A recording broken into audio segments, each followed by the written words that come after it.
जय गुरुदेव। गुरुर्ब्रह्मा गुरुर्विष्णु गुरुदेवो महेश्वरः। गुरुः साक्षात् परम ब्रह्म तस्मै श्री गुरुवे नमः। अर्चनी वंदनी प्रातः स्मरणी परम पूजनी गुरुदेव के चरणों में बारंबार वंदन कर आरंभ करते हैं।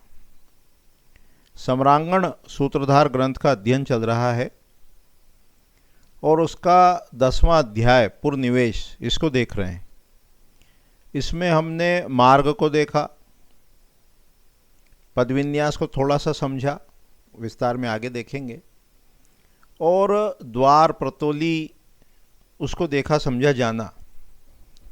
अब उसके आगे का वर्णन आरंभ करते हैं पक्ष द्वार का, कि जहाँ जहाँ स्वेच्छा से इच्छा अनुसार नदियों पर्वतों जलाशयों को देखने के लिए उपयुक्त पक्ष द्वार का निर्माण करना चाहिए।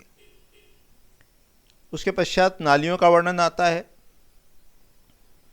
जब अपन हिस्ट्री ऑफ आर्किटेक्चर को स्टडी करते हैं, पुरानी अपनी भारतीय सभ्यताओं को देखते हैं, चाहे वो सिंधु घाटी की हो या अन्य स्थान की, तो उसमें देखते हैं कि नगर नियोजन में नालियां बनी हुई थी। जब एक्सकेवेशन किया, खुदाई की, तो ये तमाम प्रकार की नालियां वहाँ देखने को मिली।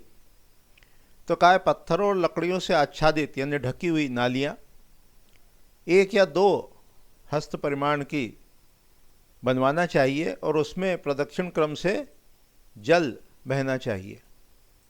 उसके पश्चात नगरों का वर्णन है श्लोक क्रमांक 53 में, कि अशुभ आकार वाले कौन से नगर होते हैं। तो कहते हैं कि जिसके कोने कटे हुए हों या कोनों से रहित हो, वज्र हो, सूचीमुख हो, वर्तुल हो, व्यंजनाकार हो, धनुष के आकार का हो, गाड़ी के आकार वाला हो,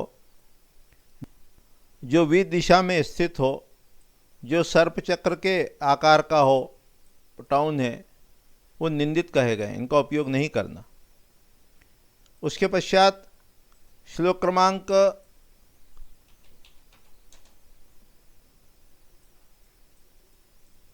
56 में कहते हैं, अब ये जो विभिन्न प्रकार के अशुभ नगर बताए, तो उनके परिणाम बताते हैं, दुष्परिणाम बताते हैं। कि छिन्न कर्ण में यदि बनाते हैं, निवास करते हैं, तो कहते हैं कि छिन्न कर्ण जो नगर बनाया जाता है, तो उसमें चोरों से, बीमारियों से और शत्रुओं से भय रहता है, उनसे डर रहता है। विकर्ण जो नगर बनाते हैं, तो उसमें निवास करने वाले लोगों को दुष्ट राजा, संतानहीनता, अल्पायु, सर्वलोक निंदित ये दोष प्राप्त होते हैं।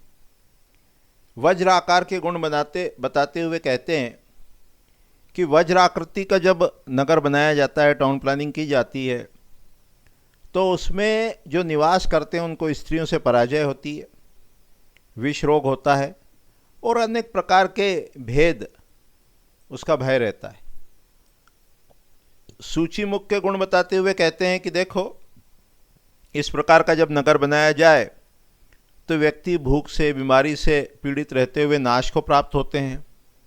गोल नगर के संदर्भ में कहते हैं कि राजा के साथ निवास करने वाले लोग नष्ट हो जाते हैं, जो भी धन संग्रहित किया गया है वो भी नष्ट हो जाता है, और जो व्यक्ति हैं वो अल्पायु वाले होते हैं।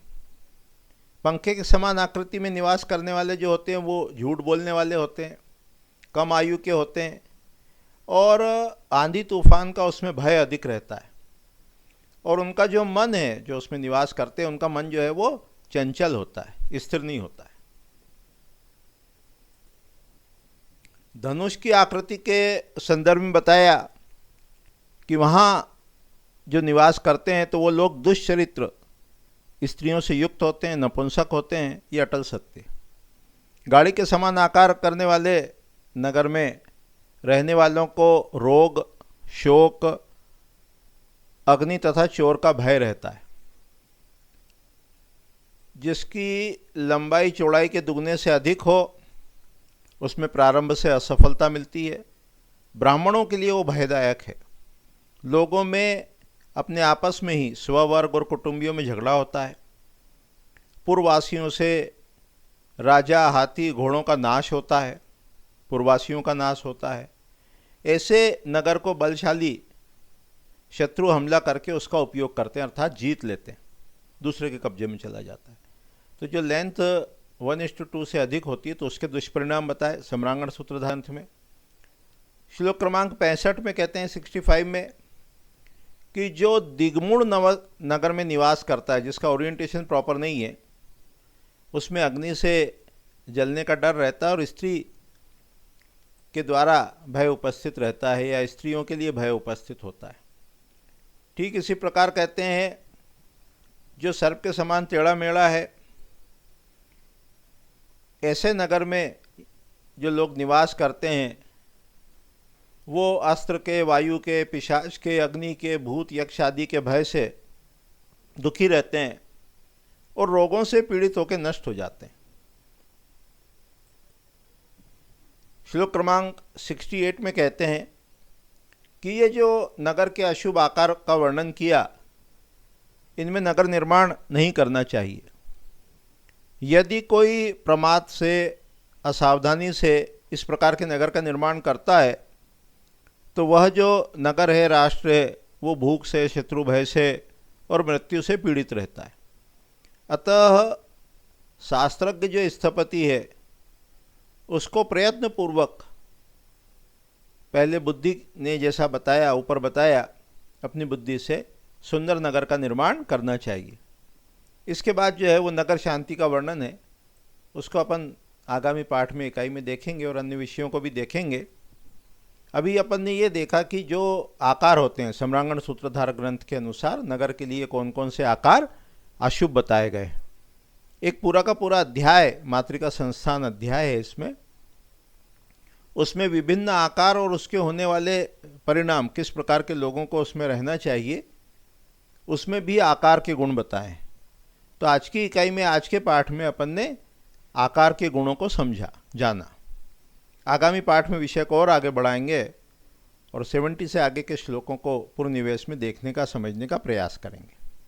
अभी इतना ही कह के वाणी को विराम देते हैं। जय गुरुदेव, जय गुरुदेव।